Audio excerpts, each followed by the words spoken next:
Hello, my name is Ed Craven. I'm a quality reviewer here at OCN London. And I'm Tansy Hollins, and I'm also a quality reviewer. The topic of this video is how to assess practical skills, and we've chosen this topic for two reasons. First of all, in our work with centres, we consistently find assessors have difficulty in assessing practical skills effectively. And secondly, more and more of our qualifications require learners to demonstrate practical skills. That can be anything from building a wall, giving a presentation, communicating well with body language, or wallpapering a room. So we hope this will give you some practical hints about how to do that job more effectively.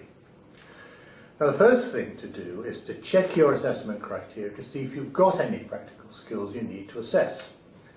Because if you think about assessment criteria, there are of two kinds, and they need to be assessed differently. The first kind is knowledge-based assessment criteria. An example would be state what an equal opportunities policy sets out to achieve. Now, assessors have no difficulty with that kind of thing. They give a written question, the learner writes an answer, and there's the evidence, very straightforward. A practice-based assessment criteria would be demonstrate confidence in answering interview questions. Again, the learner to write something there isn't so good. It doesn't give you the evidence because they've got to do something. They've got to do something in a particular way, and the assessment has got to capture that performance. Getting them simply to write something as if it was a knowledge-based assessment criteria wouldn't work. So, first thing to do, look at your assessment criteria and say, have we got any skills-based assessment criteria in my list? If you have, there are some options for you to follow, and Tanya's going to talk about those. As Ed has already said, the best way of demonstrating something practical is by doing it. And we're going to suggest a few things that you might like to consider. Firstly, tutor observation. This should be specific to what the tutor has seen the learner capable of doing. It shouldn't be a generic list relating to the unit of study, but it should be an actual record of what the learner has achieved, actually done in class or whatever. The tutor should always make note of this, sign the document and date it as they would a witness statement. Also, video or audio records, ideally video, to capture the moment that the learner, again, does something, records a piece of music, plants some seeds, something along those lines.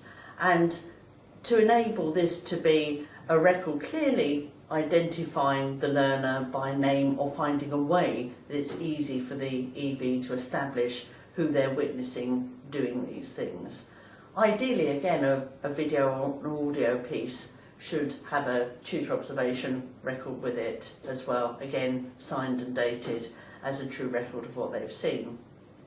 Peer observations are another excellent way of recording an activity or an event that the learners have been involved with, a group discussion, something along those lines. Often peers can see things that you do that perhaps the tutor misses, so this is an excellent way again of recording those events. Photographs. These days with mobile phones with cameras in, there's no excuse not to be able to take a quick photo of your group undertaking some form of activity. Again, cleaning, preparing a meal, going shopping, all of these things that we see regularly at entry level. And phones, again, as I say, provide that opportunity to capture that moment. Artefacts. Now these often are more specialist items and something we as EBs enjoy seeing on our visits to the centres. It gives an opportunity for the learner to clearly demonstrate their skills. It could be as simple as something like a storyboard containing an idea for a room on an interior design course, or something more complex. But all are a joy to see and should be encouraged in terms of your learners.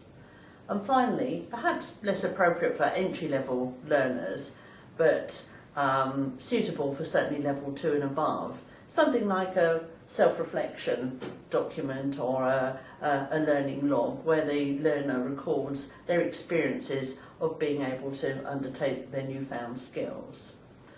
This list is by no means exhaustive, but we hope will give you some ideas of what you can do to record your learners' activities.